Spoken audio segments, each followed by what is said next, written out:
Yan, boundary crudo na to. Relax na siya. Boundary crudo na. Kitain na lang. Kain na lang mamaya. No, dami na. Pangalawa na yan, no? Dami nila.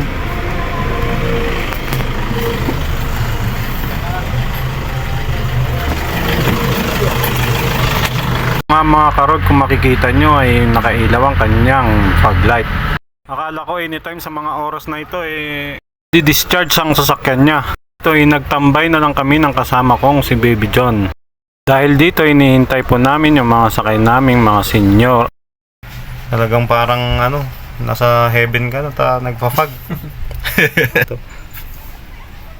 Ito ang Heaven's Garden talaga. Mas maganda pag dimulan. Oo. Pagka hindi mo maganda yung view doon. Kitang-kita mo yung Lion's Head. Yan mga ka-road. Another day, another Arkila. Kami ni paring Jan. Yeah, Baby June. Baby John. Dami nila. Ang oras kaya tayo matatapos nito? Nag-aano pa sila dun. Wala. Dudun pa yung yung kabaong. Uy, may mga pagkain na parang dyan. Mukhang nagugutom na kami. Pwedeng dito na lang po yung isa.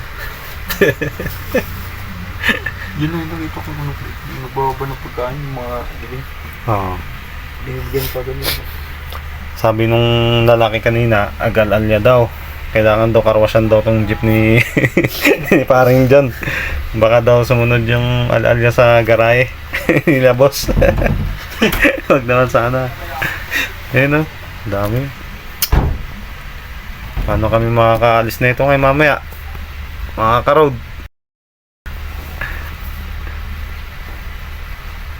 May nakabara Hindi nga makaalis tong tawag na to.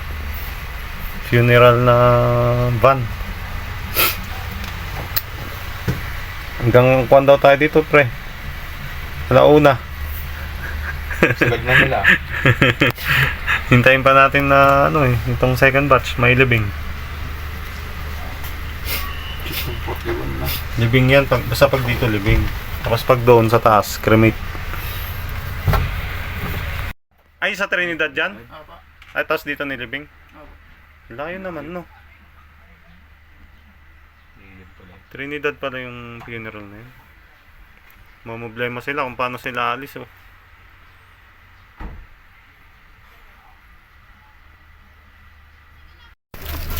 Yun, may biglang nag-abot sa amin ng blessings ni parang dyan. Sakto gutom na ako. Sakto, gutom na kami. Ito, patapos na tong isa. Last meal. Last meal na, tapos dyan itong kain agad ko. Huwag naman last meal. May pagkakainin pa tayo mamaya. Ito parang kamag-anak nila nila Boss Jerry, yung kasamaan naming driver. Kaya ayan mga karod, kakain na po kami. Kain na guys. Lagay natin dito.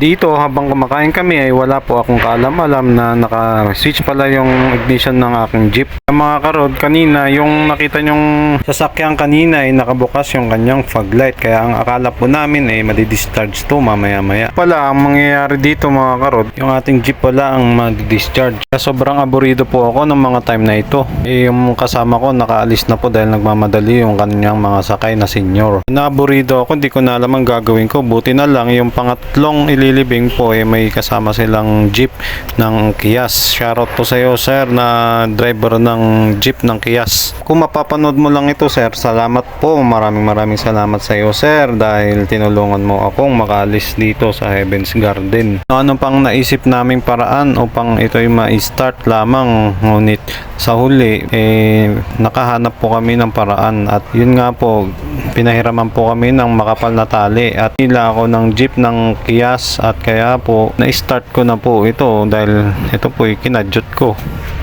Kaya yun lang mga karod, ang payo ko lang sa mga driver na katulad ko, kung magpapark po kayo sa mga ganitong alanganin na lugar, tiyakin nyo po na naisara po ang inyong ignition ng susian. Yun lang mga karod, God bless at ingat sa inyo mga karod. Bye bye.